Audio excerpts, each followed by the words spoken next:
तर चला, आज आपल्या डब्याच्या भाजीला काहीच नाहीये, तर आता आपण पापडाचा चुरा करून देणार आहोत. काही अवघड नाही एवढी रेसिपी. तर आता आपण पापडाचा चुरा करण्यासाठी पापड भाजून घेऊया. आता मी गॅसवर पापड भाजून घेते. पापडाचा चुरा करण्यासाठी आपल्याला गॅसवर छान असा पापड भाजून घ्यायचा आहे.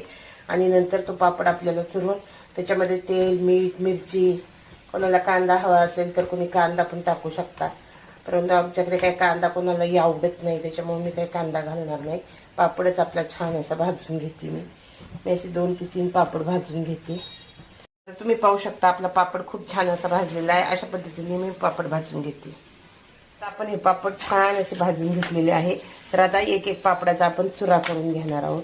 तर संपूर्ण चुरा झाला का पापडाचा मी तुम्हाला दाखवते. आता आपले पापड छान असे चुरून झालेले आहेत. आपण त्याच्यामध्ये आता लाल तिखट असं घालून घेऊया. थोडंसं घालायचं, जास्त नाही घालायचं, कारण पापडामध्ये मसाला असतो त्यामुळे पापड छानच लागतो. आणि थोडंसं मीठ घालून घ्यायचं. आता आपलं मीठही घालून झालेलं आहे.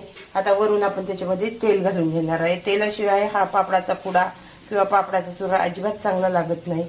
तर आता आपण तेल घालून घेतले. आता आपण हे सगळं मिक्स करून घेऊया. आपला पापडाचा चुरा खुडा तयार झालेला आहे. काही ठिकाणी जळगावच्या भागात खुडा म्हणतात, आमच्या इकडे पापडाचा चुरा म्हणतात.